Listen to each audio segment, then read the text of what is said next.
setengah halus, setengah kasar, sampai yang brutal sekali. Yang brutal yang ngeri. Yang brutal kayak apa? Senjata gitu misalnya. Ya, melalui CIA misalnya. CIA. Operasi. Kalau kita prinsipnya seperti prinsipnya Imam Syafi'i tadi itu, pendapat saya benar tapi mungkin salah. Sementara pendapat lawan saya salah tapi mungkin benar. Kalau ada sikap atau semangat seperti itu, kita tidak sedang, cara berpikir HTI itu melambangkan cara berpikir ideologis. Yaitu apa? Segala hal bisa diselesaikan dengan khilafah. Iya. Tapi ini bukan hanya HTI, gejala seperti ini. Sekular lebih-lebih. Sama juga. Iya. Tapi akidah ini jangan diperluas sehingga segala hal diakidahkan. Betul. Jadi seolah-olah semua hal itu ideologi gitu loh. Itu yang berbahaya. Nah itu yang sekarang terjadi. Emang gini, agama itu bukannya absolut ya? Absolut, Logiknya bukan. Absolut tapi terbatas. Dalam pengertian yang absolut hanya Tuhan. Oke. Ilallah tadi itu loh. Yang absolut hanya Tuhan. Selain Tuhan ini la ilaha itu.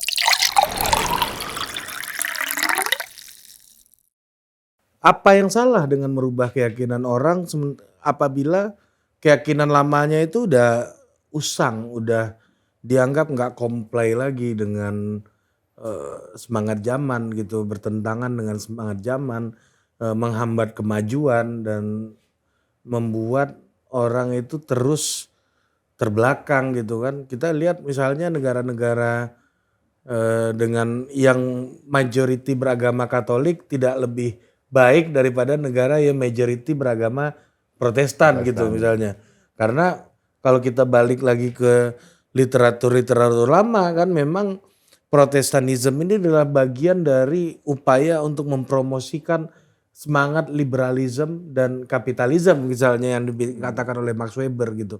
Nah tapi apa yang salah gitu sebenarnya dengan... Yang salah memaksakan. Yang salah itu memaksakan. Jadi memaksakan orang lain untuk mengikuti cara hidup yang dianggap salah oleh si pendakwah ini. Dan kamu harus berpindah kepada kepercayaan saya. Jadi pemaksaan ini yang menurut saya itu bermasalah. Pemaksaan ini melalui apa? Macam-macam ya, tadi itu salah satunya cancel culture. Ya. Membuat orang kehilangan hak-hak perdata dan hak sipilnya. Itu semua kan sebetulnya pemaksaan. Nah kalau sekedar hanya mempromosikan nilai-nilai tidak jadi soal. Jadi dakwah dalam pengertian, makanya dakwah dalam pengertian kebahasaan itu kan artinya mengajak.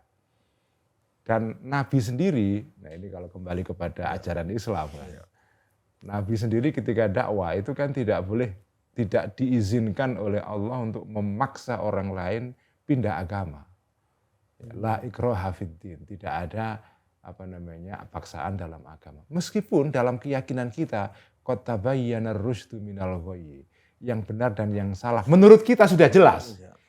Entoh begitu, ini kalau bahasanya Bung Karno kan, entoh begitu. Itu kita nggak boleh maksa orang lain.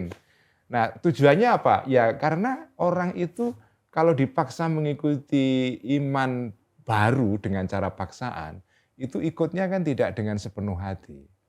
Ikutnya adalah karena paksaan. Nah paksaan itu di dalam era modern itu bentuknya makin subtil. Ya, makin halus. Makin halus itu. Jadi operasi pemaksaan orang sekarang ini itu macam-macam, canggih banget. Melalui operasi psikologis, itu yang paling halus, yang paling kasar ya cancel culture ya. Itu yang paling kasar. Tapi itu kan spektrumnya kan lebar sekali, mulai dari operasi yang halus sekali sampai yang setengah halus, setengah kasar, sampai yang brutal sekali. Yang brutal yang ngeri. Yang brutal kayak apa? Senjata gitu misalnya. Melalui CIA misalnya. Operasi-operasi covert operation kan, operasi tersembunyi. Saya ingat salah satu bukunya Manuel Kessel, seorang sosiolog gitu ya. Itu mengatakan bahwa yang paling sustainable dan kuat itu adalah persuasive power gitu, ketimbang coercive power. Gitu. Cuma dua itu jenis kekuasaan itu ya dua itu, coercive sama persuasif. Gitu. Kalau Anda tanya mana yang lebih bertahan lama ya persuasif. Gitu. Karena apa? Karena persuasif lah yang membuat orang itu mempengaruhi orang sampai ke cara bertindak, ke cara berpikir, dan negara tidak punya uang, tidak perlu mengeluarkan resource terlalu banyak untuk mengawasi setiap warganya. Oleh karena itu, daripada banyak beli CCTV, lebih baik buku sejarah dikuasai oleh negara dulu, gitulah kata si Manuel Castells kan, bahwa persuasive power itu yang paling berpengaruh gitu dalam membentuk kehidupan orang ya. Nah, artinya kan sekarang yang memegang instrumen persuasive power ini nggak hanya negara kan, Gus, gitu kan. Banyak aktor-aktor yang sosial yang memegang itu, yang seperti non-state actornya lebih banyak malah. Dan negara selalu kalah loh, sering kali kalah. Judi online misalnya kan.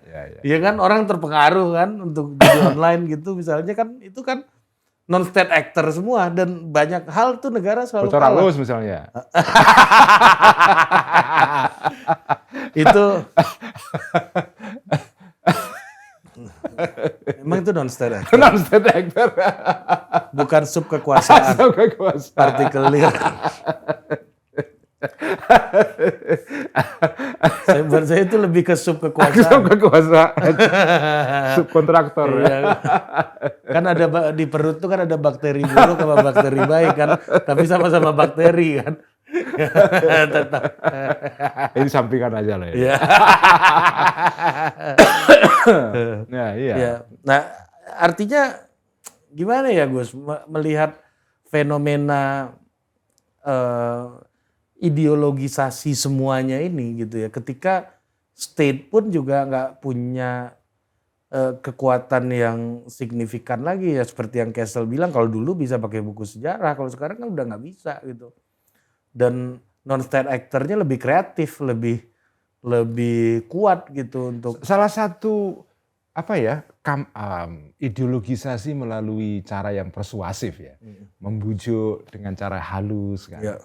Itu kan salah satunya adalah melalui institusi namanya perguruan tinggi. Nah, ini salah satu kritiknya orang-orang Republik di Amerika sekarang.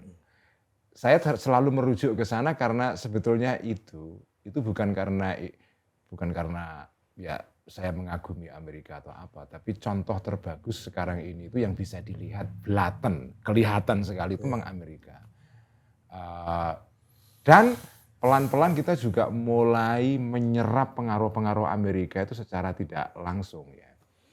Nah, salah satu kritiknya orang-orang Republik, Partai Republik terhadap perguruan tinggi di Amerika, perguruan tinggi di Amerika sekarang ini dianggap tidak lagi mengajarkan sains dalam pengertian yang sesungguhnya, tapi mengajarkan ideologi.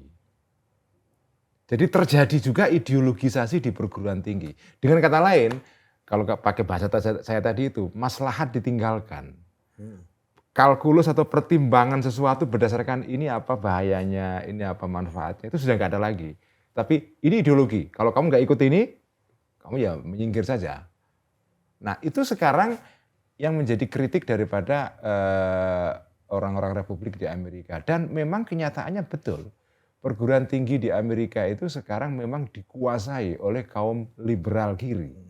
Biru. Nah, tapi itu ya sesuatu yang terjadi sejak lama memang. Makanya sekarang ini ada upaya untuk melakukan semacam deideologisasi dengan cara misalnya di perguruan tinggi ya, dengan cara udahlah kembali ajarkan sains kepada anak-anak. Jangan diajarkan ideologi. Ideologi itu artinya ideologi gender, ideologi lingkungan segala macam itu. Kita kembali kepada sains, kepada fakta, kepada sesuatu yang ada basis datanya. Tidak berdasarkan sesuatu yang sudah dikemas, difilter, jadi fantasi. Jadi fantasi tadi itu. Nah, ini yang sekarang menjadi gerakan yang sedang berlangsung di Amerika sekarang ini, upaya untuk melakukan deideologisasi itu. Jadi pendekatan persuasif untuk mengubah keyakinan orang lain itu memang yang paling menjamin kekuasaan atau apapun lah itu bertahan lama. Makanya pertarungan terpenting di dalam setiap negara adalah bagaimana menguasai lembaga pendidikan. Itu yang menjelaskan kenapa misalnya kelompok-kelompok Islamis ya di beberapa negara Islam itu kan berusaha untuk mempengaruhi perguruan tinggi. Terutama fakultas-fakultas yang di situ lahir orang-orang yang akan jadi elit negara di negara bersangkutan. Mereka kuasai itu kurikulumnya. Ya kalau nggak bisa kuasai kurikulumnya ya lembaga pengajiannya misalnya. Nah, itu LDK-nya itu kan. Itu yang dikuasai itu. Karena apa? Karena memang ya lembaga perguruan tinggi itu lembaga tadi itu mempropagandakan ideologi, tapi in the name of science. Bisa atas nama sains, tapi sebetulnya yang dipropagandakan adalah sebuah ideologi. Itu yang jadi kritik sekarang orang-orang Republik, orang konservatif ya, di Amerika sekarang. Dan mereka terpinggirkan dari diskursus utama pendidikan tinggi di sana ya. Mereka nggak bisa apa-apa, karena mereka tidak menguasai arena itu. Mulai dari filosofnya, teoritisinya, saintis-saintisnya semua, sampai majalah-majalah ilmiahnya semua kan dikuasai oleh orang-orang yang berideologi liberal kiri ini kan. Nah ini yang menimbulkan semacam protes balik dari kalangan konservatif di Amerika dan saya melihatnya sebagai gejala alam yang sehat itu. Apa namanya? Iya karena kalau nggak ada penyeimbang, fantasi itu bisa jadi basis pembuatan keputusan kan Gus. Ketika orang-orang yang keluar dari perguruan tinggi ini masuk ke negara, masuk ke partai politik, masuk ke jadi undang-undang. Jadi undang-undang gitu kan. Fantasi ini bisa jadi undang-undang. Makanya salah satu tindakan pertama Donald Trump ketika berkuasa hari pertama adalah nandatangani lebih dari 200 executive order atau kepres ya, keputusan presiden itu. Salah satunya adalah soal gender, bahwa kelamin manusia hanya dua saja, laki-laki dan perempuan. Itu langsung heboh sekali kan. Walaupun ya kaum liberal ini juga jadi heboh karena baru habis kalah juga kan. Jadi ya kalah memang kalahnya telak sekali. Kalahnya telak karena mereka kalah di di DPR, di Senat, di Electoral College. Babak belur udah. Di electoral vote, di semua level mereka kalah itu. Makanya sekarang orang-orang yang mendukung Trump ini menganggap bahwa mereka ini membawa mandat bangsa. Wah, itu maha itu. Ngeri banget kan? Ya. Membawa mandat bangsa itu. Tapi saya mau tarik lagi Gus ke problem ini yang Gus Ulil sempat sebut tadi bahwa kampus ini malah jadi yang harusnya jadi pengembangan sains dan mengedepankan multiple maslahat gitu kan, malah jadi terideologisasi gitu ya. Kan kalau dalam agama kan kita tahu tuh kan orang-orang yang berilmu ini derajatnya ditinggikan kan gitu kan. Ya, itu ayatnya ada itu. Iya kan? Yarfa'illahu alladhina amanu walladzina utul ilma darajat. Iya. Nah, ini gimana Gus Ulil melihatnya fenomena ideologisasi ini juga soal ini juga kali ya. Nature-nya kita tuh memang pada akhirnya ya mau meninggikan diri kita kan. Makanya ideologi jadi penting kan. Anda lebih rendah daripada saya. Nah, gitu. Saya ingin kembali kepada ajarannya Cak Nur ya. Iya. Kita kembali Cak Nur kan. Kembali kepada ajarannya Cak Nur itu. Cak Nur itu dulu tahun 70-an itu pernah mengenalkan gagasan tentang desakralisasi. Ya kan? Dan kata Cak Nur, desakralisasi itu adalah implikasi logis dari tauhid. Kenapa? Karena tauhid yang dilambangkan dengan syahadat itu, asyhadu an la ilaha illallah. Saya bersaksi tidak ada Tuhan yang sejati selain Allah. Tidak ada itu kan negasi. Ya. Selain Allah itu adalah afirmasi. Nah, agama yang benar itu harus menyeimbangkan antara negasi dengan afirmasi ini. Kita harus bisa menyeleksi hal-hal yang bukan Tuhan. Jangan dituhankan. Yang kita tuhankan adalah yang betul-betul Tuhan itu. Jadi elemen penting di dalam iman adalah melakukan seleksi terhadap Tuhan-Tuhan palsu. Ideologi itu. Iya, ini balik lagi. Jangan ada berhala-berhala baru kan. Ya, jadi, karena sesungguhnya kan perjuangan Nabi Muhammad ini kan merobohkan berhala-berhala palsu ini. Iya. Kan? Nah, saya menganggap ajarannya Cak Nur itu sekarang relevan. Itu sesuai dengan teori saya mengenai multiple maslahat ya, itu sesuai. Jadi kamu jangan mensakralkan sesuatu yang bukan sakral. Nah, sekarang ini ideologi sekuler tanda kutip melakukan penuhanan terhadap hal yang bukan Tuhan. Ya, itu banyak sekali dan tidak sadar. Menuhankan memoralkan hal-hal yang tidak moral sebenarnya. Ya. Nah, saya ingin mengangkat ajaran Cak Nur ini kembali, desakralisasi sebagai inti daripada tauhid. Sekularisasi kan istilahnya. Sekularisasi dan desakralisasi. Bukan sekularisme, sekularisasi. Jadi Cak Nur itu mendefinisikan sekularisasi sebagai desakralisasi. Ya. Itu yang kemudian dibantah oleh Profesor Rashidi kan. Profesor Rashidi benar. Tapi Cak Nur juga benar. Ya. Multiple masalah. Artinya masing-masing punya sudut pandang. Ya. Pak Rashidi itu benar dalam pengertian Pak Rashidi memaknai sekularisasi dalam pengertian yang dimengerti di Barat. Cak Nur memahami sekularisasi itu dipahami ulang. Dia menggunakan istilah Barat, kemudian dipakai oleh Cak Nur dimaknai sendiri dengan istilah yang baru, yaitu apa? Sekularisasi adalah mendesakralisasi. Tidak mensucikan sesuatu yang tidak suci. Iya. Wah, itu kan dari Parsons kan? Iya, betul. Parsons kan. Itu sekularisasi itu sebagai desakralisasi. Iya, ini menarik nih kan. Nah, jadi saya menganggap kita membangun berhala itu bertentangan dengan semangat tauhid. Tauhid ya. Juga tauhid itu. Berhala apapun itu. Nah, terutama berhala. Anda cuma bisa jadi orang kaya karena invest di Bitcoin. Nah, itu berhala. Timothy Ronald tuh ada tuh tukang Bitcoin tuh kan. Emang kaya sih dia, Bos. Kaya dan meyakinkan. Jadi gini, kalau dalam Bible kan dikatakan Yesus kan mengatakan aku adalah jalan. Aku adalah kebenaran. Ya kan?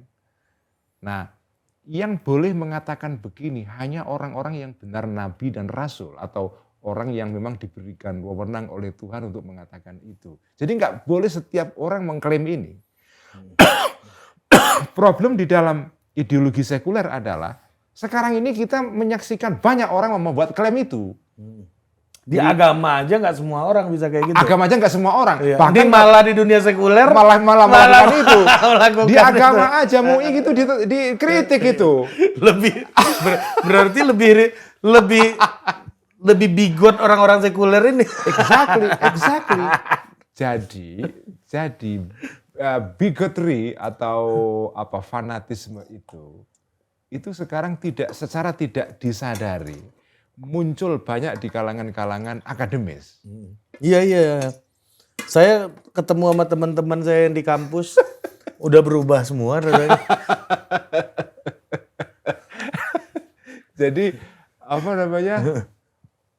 ya ini saya kira bagus mengungkap kembali ajaran Cak Nur tentang desakralisasi ya sebagai inti daripada agama dan tauhid.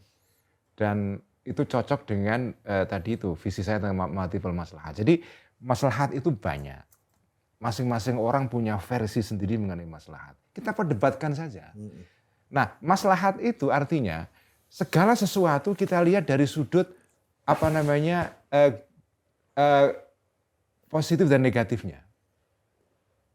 Ditimbang-timbang saja, tidak ada unsur ideologi sama sekali di situ. Jadi Kita tuh nggak perlu iman untuk nggak perlu soal uang. maslahat, Iya, nggak perlu iya. nggak perlu iman, nggak perlu iman. Ya ini pertimbangan saya mengatakan ini dalam soal ini soal misalnya lingkungan ya, climate change ya. Saya berpandangan bahwa kebijakan yang ini membawa maslahat lebih banyak. Ini yang lain mengatakan madorot atau bahayanya lebih banyak. Ya tinggal diadu saja itu. Tapi tidak dalam kerangka ideologi. Karena kalau kerangkanya ideologi adalah kalau kamu tidak mengikuti solusi yang saya terapkan, yang saya usulkan, maka kamu akan saya cancel. Maka kamu akan membuat manusia musnah. Misalnya kayak gitu loh. Kamu berkontribusi terhadap kehancuran dunia. Kehancuran dunia. Eskatologi itu. Iya. Eskatologi. Kayak dengerin kontennya Ade Armando. Enggak Bang Ade. Kan tema kita ambigu. Iya kan, saya tuh juga sama Bang Ade banyak bedanya. Cuma kan nggak harus kita bermusuhan gara-gara itu. Bang Ade gunanya buat bangunin orang yang ketiduran. Kan itu aja gunanya kan. Masing-masing ada gunanya. Kalau di kampung saya itu ada peribahasanya, Gus. Apa itu? Yang tuli menyalakan meriam. Iya kan? Yang buta meniup lesung. Karena kalau buta niup lesung kan matanya nggak sakit. Kalau yang tuli nyalain meriam kan telinganya nggak budak gitu kan. Jadi masing-masing punya fungsi. Iya, yang lumpuh jagain rumah. Dia kan nggak bisa kemana-mana juga kan, sulit kemana-mana juga kalau nggak ada orang lain gitu. Itu peribahasanya kayak begitu.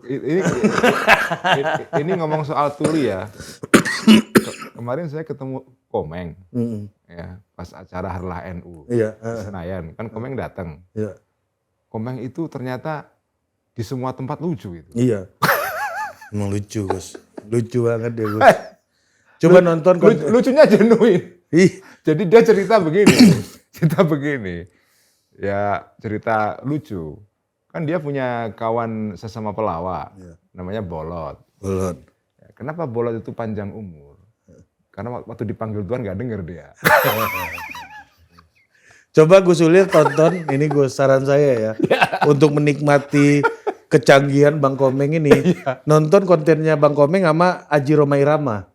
Lucu banget. Ya? Lucu banget. Hampir setengah jam Aji Roma nggak pernah nanya, nggak berhasil nanya Bang Komeng. Ada kali 20 menit kali tiap Aji Roma nanya apa, ini Roma kelapa ya, gitu, gitu ya. Haji Roma udah kehilangan marwahnya di situ tuh. Saya kan orang Jawa Barat. Iya. Waktu kemarin pileg, DPD saya pilih Komeng. Iya. Gara-garanya adalah karena istri saya. Istri saya ngojok-ngojok supaya nyoblos Komeng. Nah istri saya kena termakan oleh kampanyenya Kang Maman Suherman. Yang teman dekatnya Komeng kan. Nah, Kang Maman itu tetangga kita di Jati Bening. Jadi istri saya kena termakan kampanyenya Kang Komeng, saya termakan oleh istri saya. Akhirnya saya nyoblos Komeng. Top Komeng. Aduh Pak, ini bahas beginian nih Pak. Pusing saya Pak katanya. Kok saya ditaruh di komisi ini katanya kan. Saya kan mau urusinnya kebudayaan. Kenapa di infrastruktur katanya. Katanya misi dia untuk jadi anggota DPD mau memperjuangkan Hari Lawak Nasional. Ya, kalau sudah berhasil nanti memperjuangkan Hari Kiamat. Lucu banget Bang Komeng. Hancur. Nah, kita masuk lagi Gus ke tema kita nih kan. Tadi menarik Gus Ulil udah menyinggung soal konsep sekularisasi dari Cak Nur. Ya kan? Dan ini ini agak di luar pemikiran soal sekularisasi ini ya. Kenapa semua orang yang mengenal Cak Nur menjadikan Cak Nur itu berhala. Saya agak banyak soalnya kenal. Iya. Itu bertentangan dengan konsep kata Cak Nur, ya? Islam Yes, Partai Islam No ini agak. Kalau Gus Dur kan nggak ada pikiran soal itu Iya, kan. iya. Tapi kalau Cak Nur kan beda. Iya kan? Nah itu harus dikritik juga itu. Iya kan Islam Yes, Partai Islam No. Ini kok Cak Nur bisa jadi berhala sendiri. Ya, jadi Coba baca buku All You Need Is Love itu yang para Madinah tadi kan. Kayaknya nggak ada kritik nih buat Cak Nur di semua tongkrongan Cak Nur. itu kan lagunya Beatles itu. Iya, yang diambil jadi judul buku. Saya ya di semua tongkrongan orang-orang yang pernah dikader sama Cak Nur, kenal sama Cak Nur, Memberhalakan Cak Nur. nggak ada kritik. Nggak ada kritik. Walaupun memberhalakan dalam definisi, saya nggak pernah mendengar kritik mereka soal tindakan politik ya, soal maju di Golkar itu doang lah. Satu itu pun masih bisa diterima kan, karena ada momentum gitu. Tapi maksud saya dalam tataran pemikiran nggak pernah saya dengar kritiknya. Adapun sikap publik soal maju di kontestasi pemilu aja tuh, mau jadi capres satu itu aja tuh. Itu pun masih ada yang dukung juga, masih pro kontra lah itu. Nah, jadi mungkin ada kecenderungan juga pada sebagian ya pengikut-pengikut Cak Nur yang tanda kutip mengidolakan, dari kata idol itu kan artinya berhala. Berhala. Ya, mengidolakan artinya memberhalakan. Mungkin ada atau ya ada. Ada. Ada memang. Enggak, tapi ini hampir semua Gus saya Iya. ketemu Gus. Tapi memang harus dikritik memang. Ya, harus dikritik gitu. Kalau Gus Dur masih banyak saya dengar kritiknya masih banyak. Apalagi Pak Amin Rais lebih banyak lagi kan. Kalau Cak Nur ini paling 3 pendekar dari Chicago ini kan.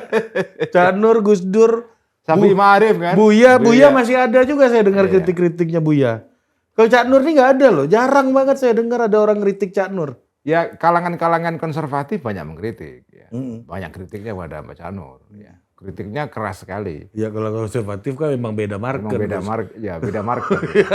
Emang itu tugasnya Gus. Nah, tapi gini, kalau kita misalnya meyakini bahwa suatu gagasan itu benar, ya, itu yang membedakan kita dengan seorang ideolog adalah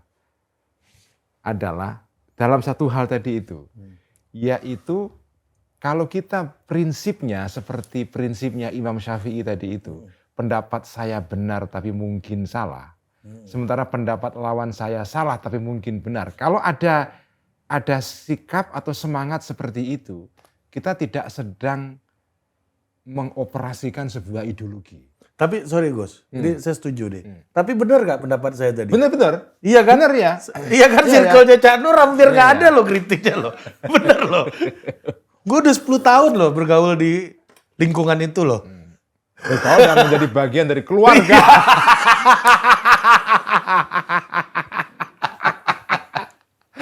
Dikritik buat bapak mertua saya juga nih. Bapak mertua. Iya ya, karena sikap hidupnya Cak Nur kayak gitu ya Gus ya.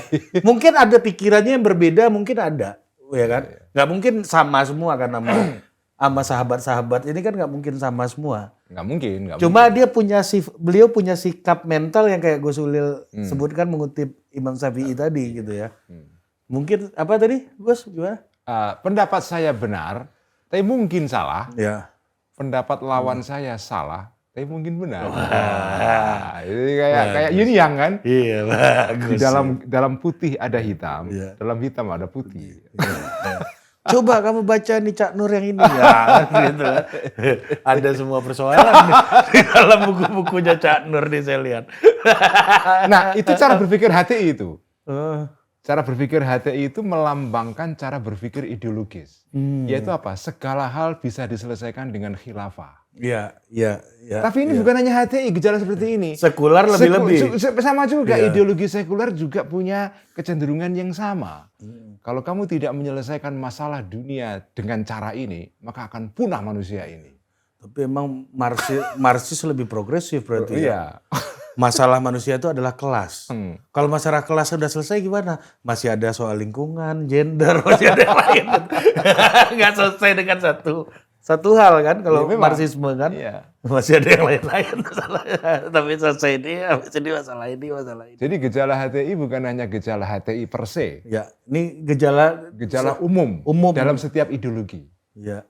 Dan itu menurut saya tidak sesuai dengan etos tauhid tadi itu yang mendesakralisasi, tidak menuhankan sesuatu yang bukan Tuhan itu. Tidak mengideologikan sesuatu yang memang tidak ideologis. Bank itu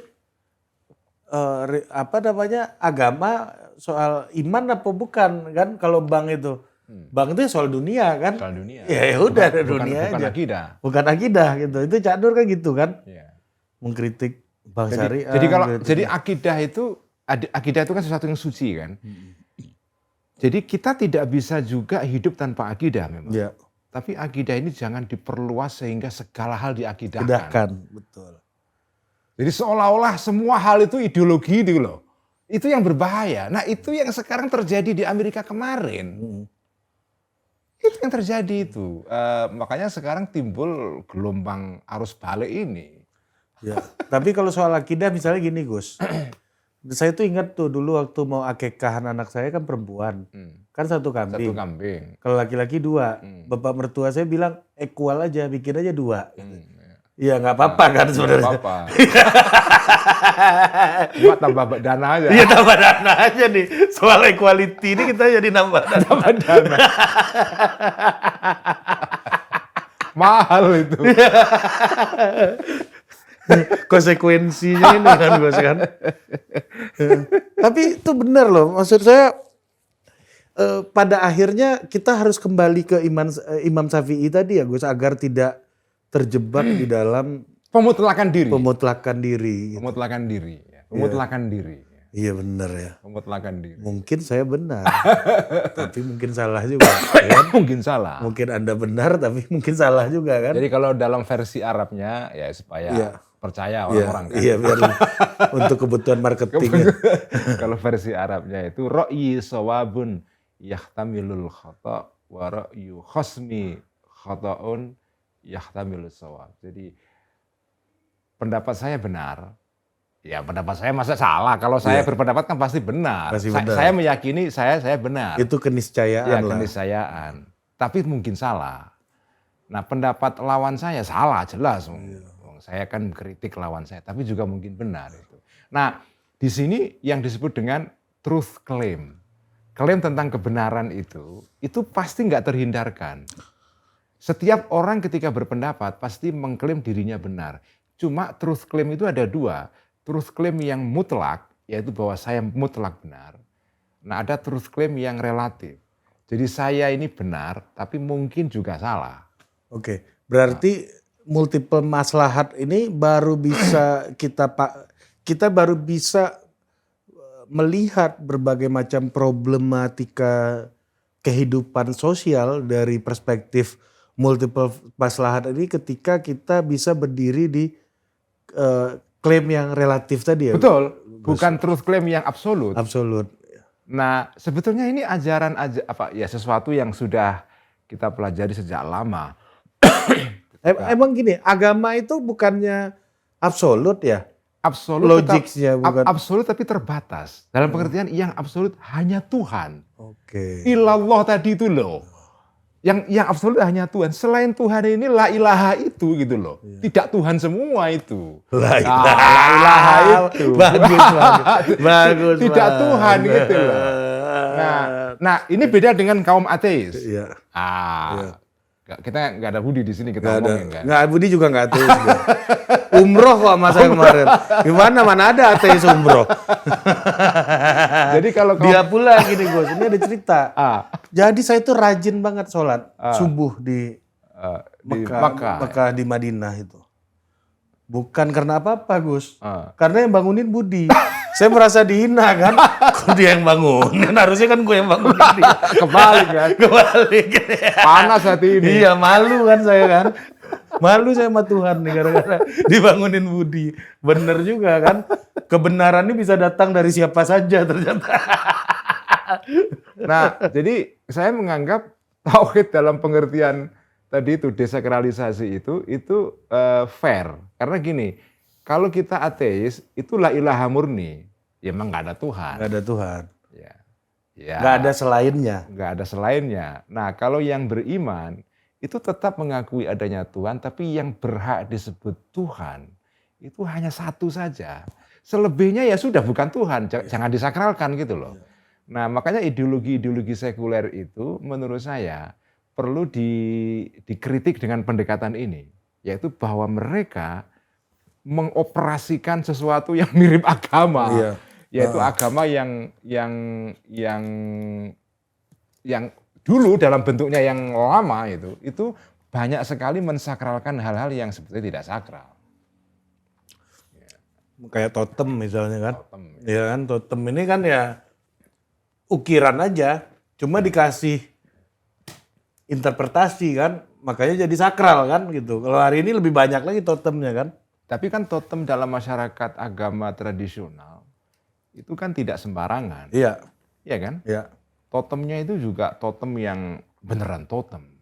Kalau dalam totem ini kalau kita lihat dalam kacamata para sufi, totem itu sebetulnya kan ini tanda yang bisa dilihat, yang mewakili sesuatu yang sakral. Betul. Nah, jadi karena saya kemarin baru balik dari Bali.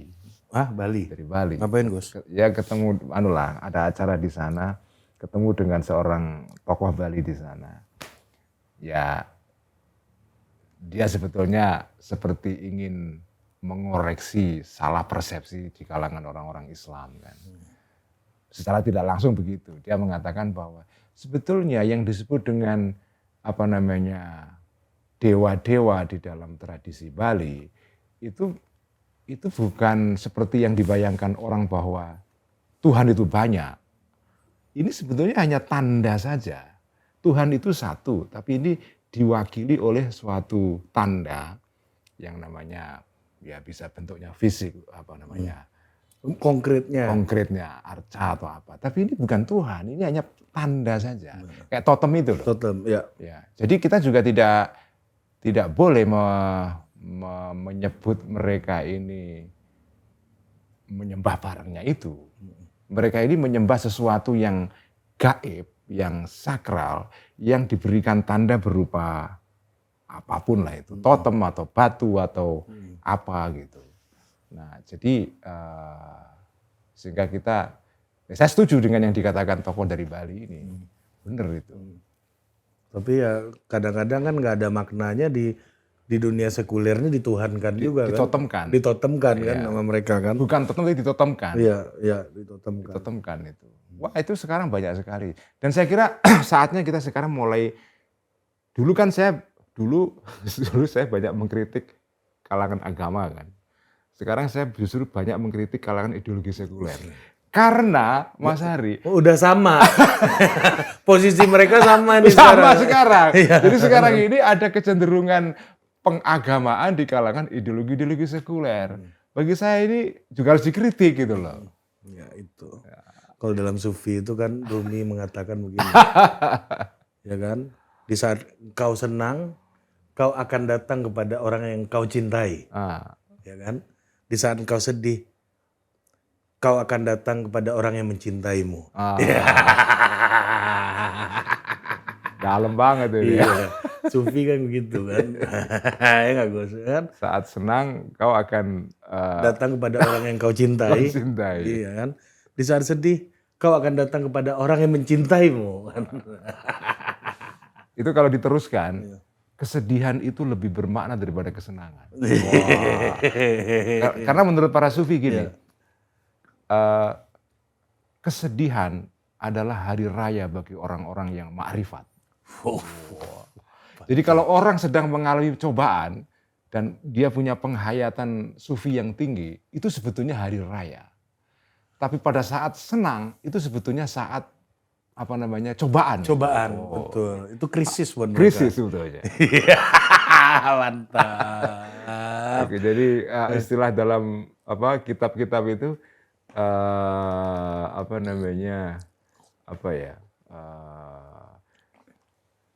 saya lupa versi Arabnya, tapi kira-kira begitu. Pada saat sakit sebetulnya kau sedang berhari raya. Saat kau sedang sehat, kau sedang sakit sebetulnya. paten ya. Multiple masahat itu. Iya kan? Iya. Kesedihan pun dilihat sebagai hari raya kan? Hari raya, ya. Dan kesenangan pun dianggap sebagai ujian. Musibah. Ujian, iya. Ini kan multiple maslahat ini kan. Ya. Karena pada saat kita sedih, itu sebetulnya kalau kita, ini sama dengan kata-kata Profesor Sadili, M. Sadili, Menteri Keuangan zaman Orde Baru. Dia pernah mengeluarkan satu pernyataan yang itu semacam kayak hukum. Masa-masa sulit itu melahirkan kebijakan yang baik. Bad time create good policies. Dan itu belajar dari pengalaman dulu Orde Baru. Ketika kita mengalami krisis minyak, pemerintah membuat kebijakan yang baik. Pada saat kita sedang berlimpah minyak, kebijakan kita jadi jelek. Jadi bad time create good policies. Good time create bad policies. Sufi sekali itu. Sufi. Ini perlu ini multiple masalah ini Sufi ini kan. Ya kan? Oke Gus, udah 1 jam lebih Gus, nggak terasa kan. Kalau ini kalau dilanjut bisa lanjut terus nih Gus, ya kan. Minggu depan kita nggak perlu syuting lagi kan. Kalau ini kita lanjut terus nih kan. Rapel. Iya, kita simpan dulu ya. Oke, sampai jumpa di The Authority berikutnya. Nanti kita akan memasuki The Authority spesial Ramadan, ya kan? Anda jika ingin ngabuburit bersama di sini nanti, ya kan? Kita undang ya Gus. Ya? Betul. Nanti kita kopdar ya. Kopdar bulan puasa. Dan nanti juga akan ada safari lesehan, ya kan? Sebentar lagi, mudah-mudahan dan ini kita akan menargetkan para diaspora. Mau jalan-jalan ke luar negeri. Karena Gus Ulil mau ke Belanda, kita sambil aja. Kita adakan lesehan di Amsterdam. Di Amsterdam, mumpung Schengen saya masih hidup. Masih hidup. Ngurus Schengen susah juga itu. Iya, kalau nggak pakai tekanan agak sulit tuh Gus. Ada jalur resmi, tidak resmi, sama jalur injak. Yang paling cepat yang ketiga ini. Oke, sampai jumpa lagi.